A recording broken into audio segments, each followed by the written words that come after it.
E aí, tudo bem? Como é que vocês estão?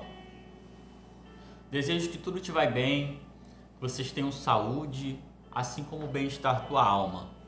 Então, quero compartilhar uma palavra, uma reflexão no teu coração. Permita-me, rapidamente, repartir esse pão.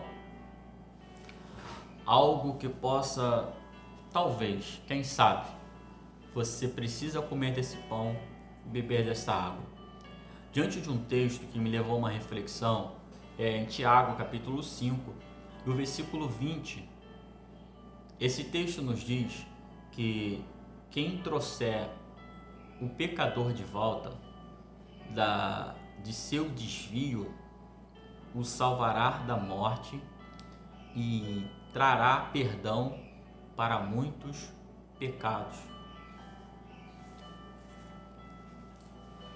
Uma outra tradução vai dizer: saiba que aquele que fizer converter do erro o seu caminho,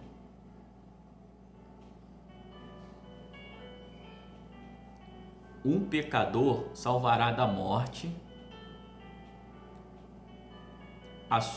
salvará da morte uma alma e cobrirá uma multidão de pecados.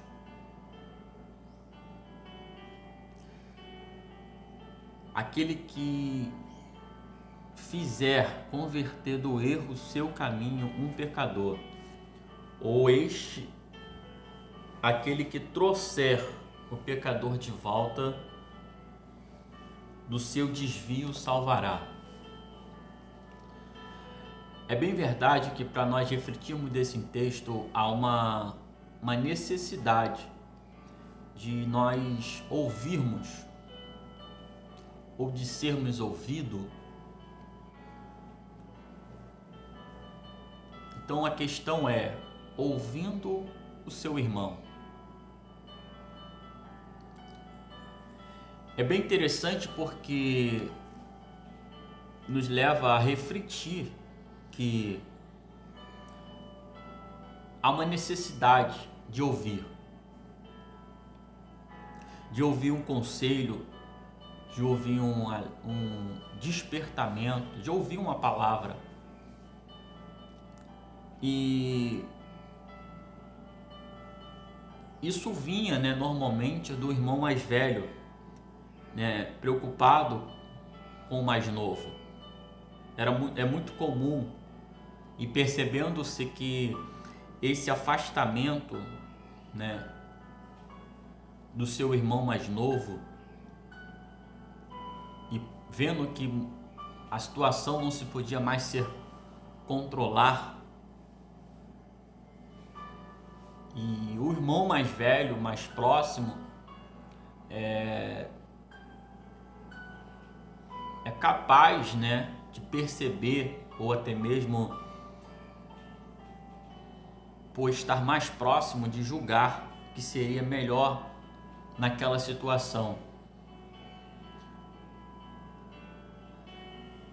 Mas na verdade, quanto de nós resistimos os conselhos de irmão ou de irmã?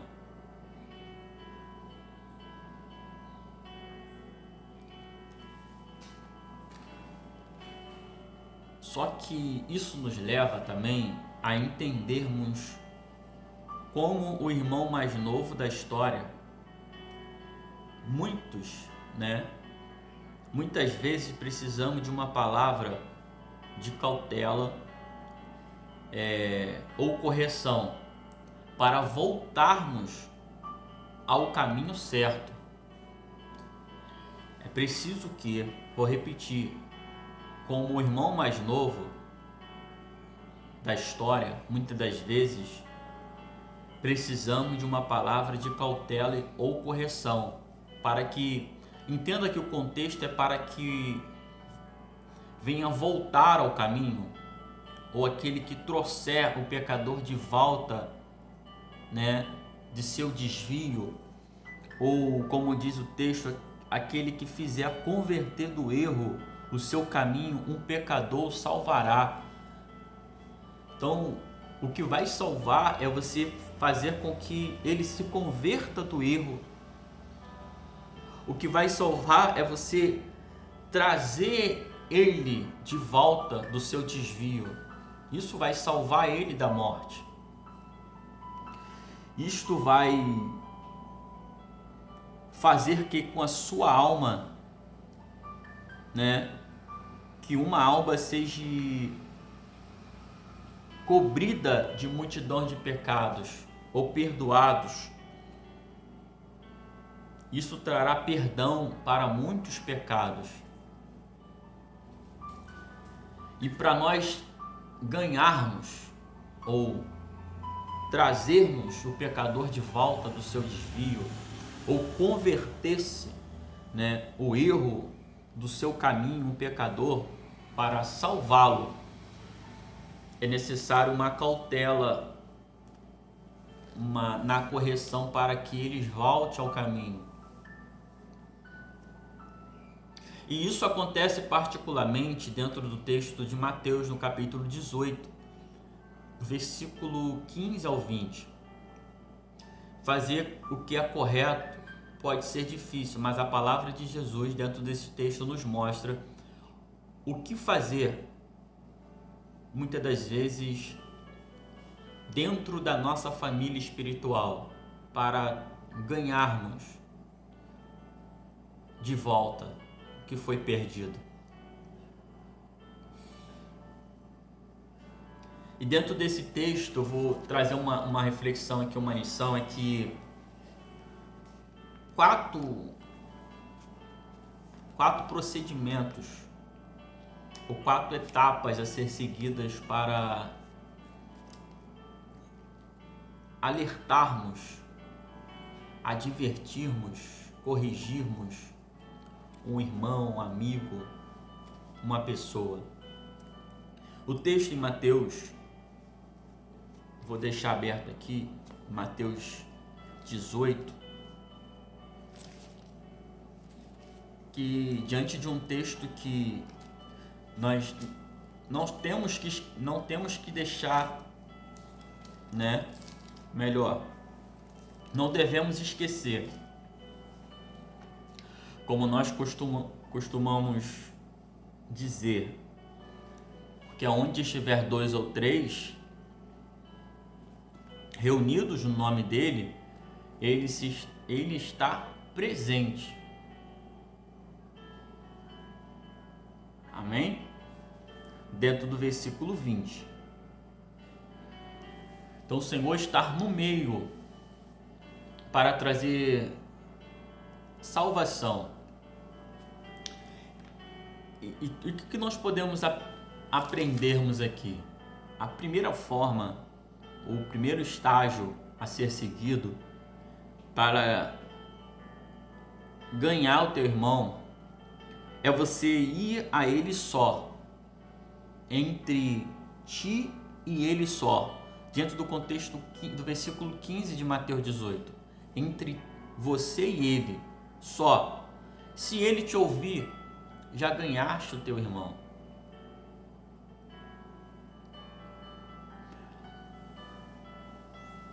Segundo, se não te ouvir, leva consigo 1 ou 2, para que sirva de testemunha.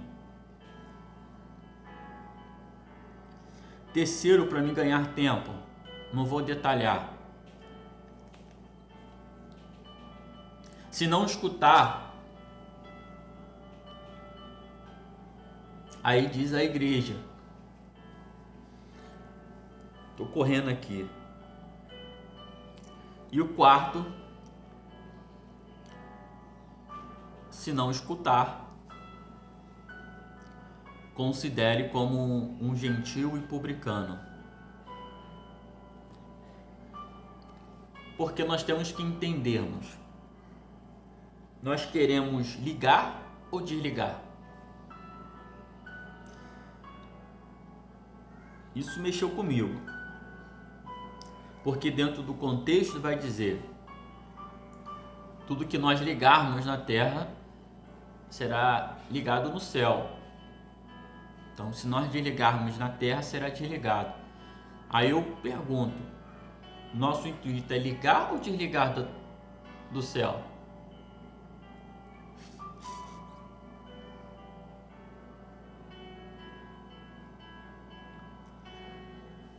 Porque se você desligar na terra, você está desligando do céu.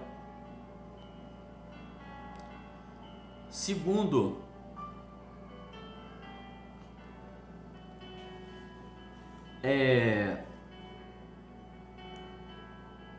para ter concordância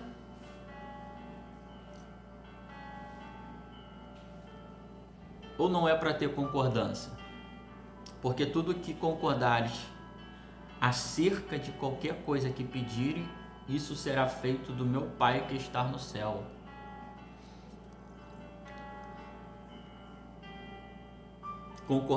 Tudo que concordarem concordarem dois na terra acerca de qualquer coisa. Terceiro, ele está no meio da reunião, tá bom? Porque dentro da reunião estamos reunidos no nome dele. Mas vamos correr com isso aqui, porque o que eu quero que nós entendamos é que a sabedoria cresce quando ouvimos as palavras de cristãos experientes. Entendemos que nosso Pai Celestial, Ele coloca em nossa vida pessoas preparadas para nos ajudar a honrá-lo.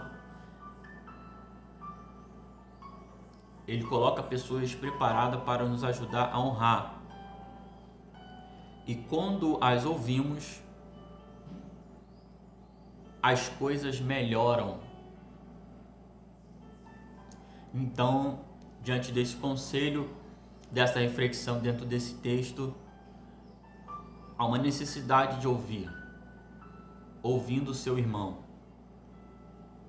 Mas daquilo que se ouve, ou daquilo que está sendo falado dentro do contexto de Tiago 5,20, é para trazer o pecador de volta do seu desvio ou para lançá-lo fora? É para salvá-lo da morte ou para lançá-lo na morte?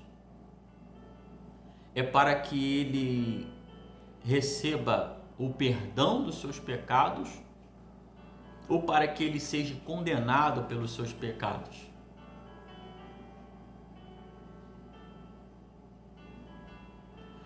Eis a questão.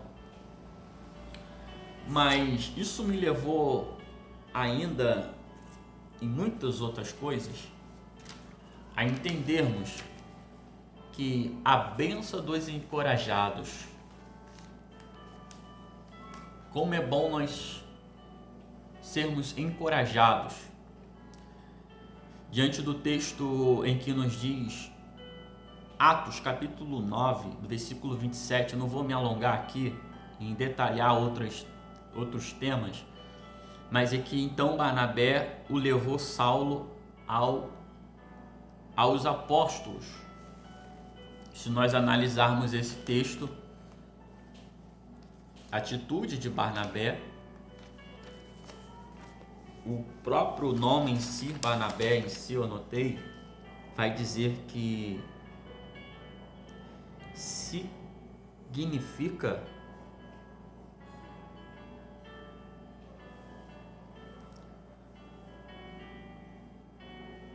aquele que encoraja.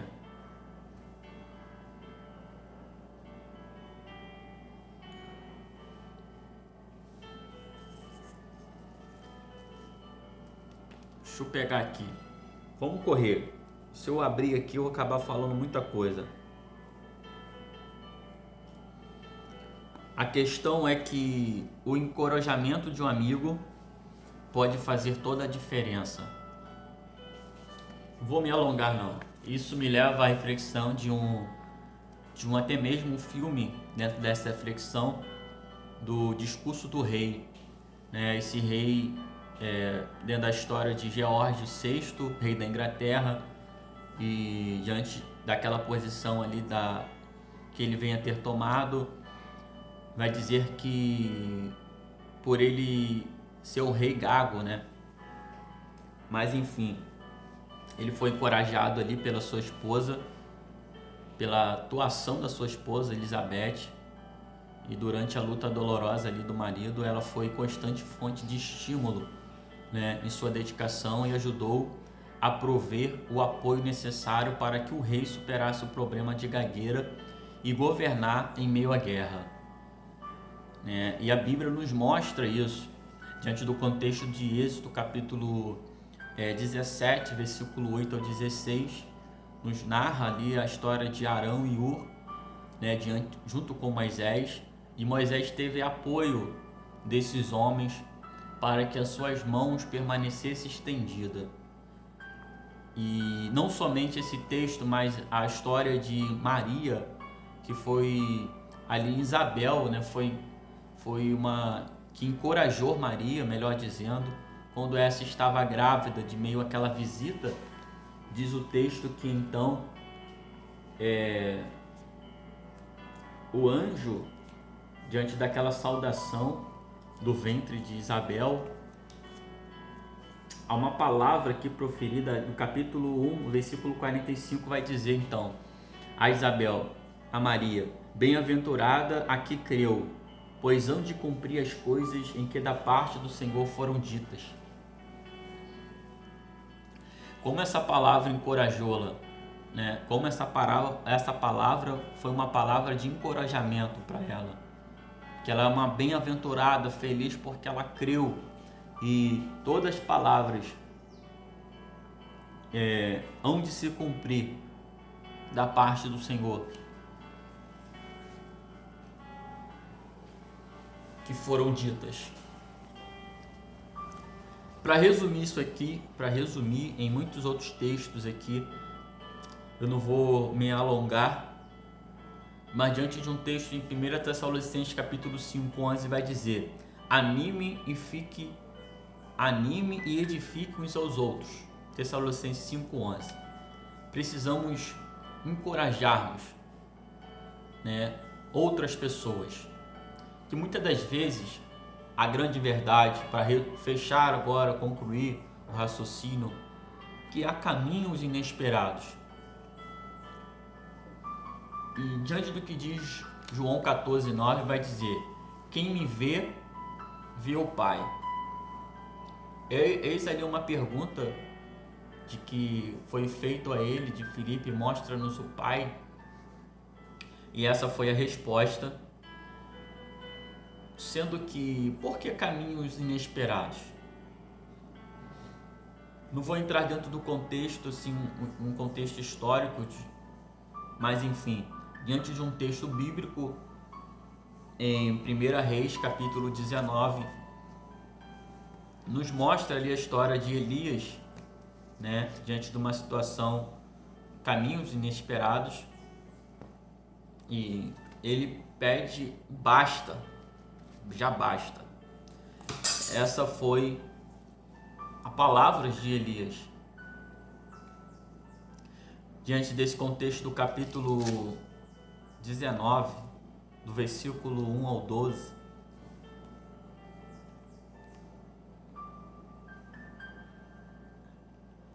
sendo que o anjo ali tocou Elias para que ele comesse e se levantasse, porque muito comprida será o caminho. Ele come e volta a deitar, e novamente ali, ele, pela força daquela comida, o próprio Deus agora está encorajando ele, está fortalecendo ele, para que ele venha continuar. Só que há uma situação aqui que mexe, que nós precisamos ouvirmos a voz de Deus e entendermos aonde é que Deus está falando, ou através de que ele está falando. Entenda que diante desse texto veio a ele a palavra do Senhor. Observe, e tendo muito, ele vai dizer o seu questionamento para nós ganharmos tempo, e a palavra do Senhor é: sai para fora e põe-te neste monte perante a face do Senhor. Sendo que aí quando ele vai dizer que em meio àquela voz que ele está ouvindo, eis que passava o Senhor, como também um grande e forte vento. Passava o Senhor, mas também um grande e forte vento. Então ele vai dizer que diante da consequência que trazia aquele vento, de tão forte que era e que fendia os montes e quebrava as penhas, imagina o estrondo, imagina o barulho desse vento, o estrago desse vento. Mas enfim, e diante da face do Senhor, só que aí tem um porém, o Senhor não estava no vento.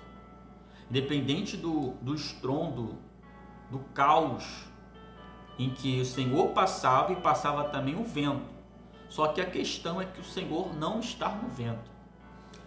Ele não é que ele fale, que ele fala o que já havia falado, ou tem textos que mostram que ele falou diante da própria a forma que ele foi levado, não é pela carruagem, mas sim pelo redemoinho, né? E a forma, a Bíblia nos mostra de Jó, e através do vento ali, enfim, é a situação propícia de nós termos o discernimento do que Deus está querendo falar. Ele está passando, mas a questão é que o que Deus está passando e as situações que está também passando, a questão é que Ele está nos dando um norte, um discernimento. O fato de ele estar passando não quer dizer que ele esteja no vento, que está passando quando ele está passando. Aqui nesse momento ele está tendo um discernimento de dizer, porém, de todo o estrondo que está acontecendo através do vento, que o Senhor está passando e passava também no mesmo momento o vento, só que a questão é, o Senhor não está no vento. Vou deixar isso para outra hora. Só que ele vê também agora depois um terremoto. E ele vai especificar agora bem mais rápido dizendo, também o Senhor não está no terremoto. Ué. Depois do terremoto, um fogo. Porém, também o Senhor não está no fogo. Olha, quando você ouve ou tem um discernimento da forma que Deus está querendo falar com você, você consegue distinguir de que essa prova, ou esse vento, ou este terremoto, ou este fogo, a questão é, o Senhor está ou não está falando? O Senhor está ou não está nesse processo, nesse vento, nesse terremoto, neste fogo? Haja vista que em meio a orações, Deus trouxe grande terremoto e deu vitórias.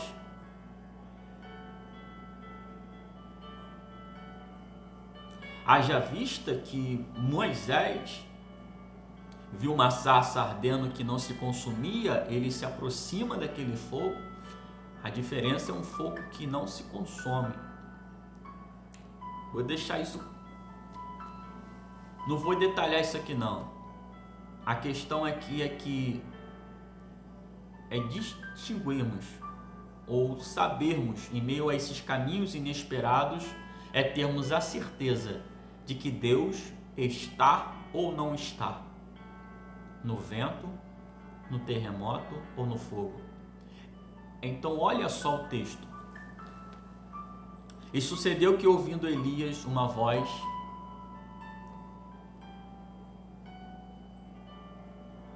ouvindo Elias, envolveu o seu rosto em sua capa e saiu para fora. Por quê? Uma voz mansa e delicada.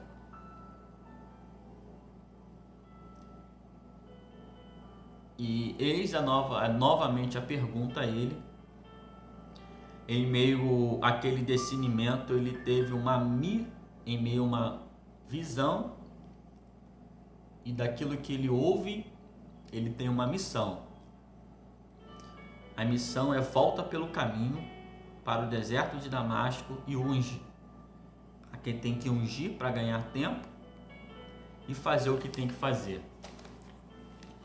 Então, que Deus lhe abençoe grandemente. De todo o contexto de ouvirmos irmãos, e não somente ouvirmos, ou a forma que nós estamos ouvindo a quem está sendo falado, com o intuito, o propósito de, como Elias aqui, de levantar ou para te abater mais. E todo esse contexto, como eu disse, é para trazer de volta, converter o pecador do erro. E a questão é que a bênção, né, dos encorajados, de ele ser fortalecido e concluindo,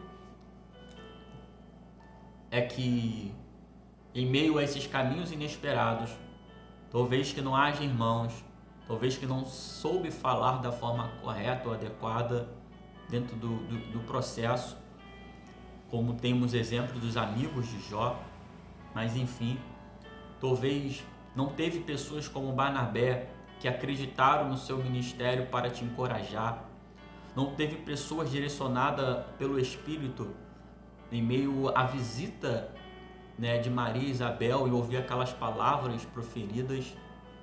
Enfim, o próprio Deus, em meio a esses caminhos inesperados, em meio a essas situações que você se encontre só,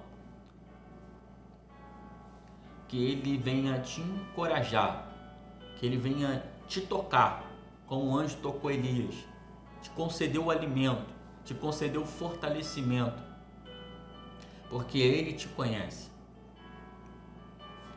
Ele sabe o porquê que você está nessa situação. Ele sabe o porquê que você está passando por isso. O bom é que em meio o processo que nós vemos estar passando, ou a forma talvez que falaram para nós, é nós termos discernimento de que a voz foi de Deus, de que aquele alerta, aquele despertamento veio de Deus para nós. A conclusão é que, para me encerrar, Deus não gritará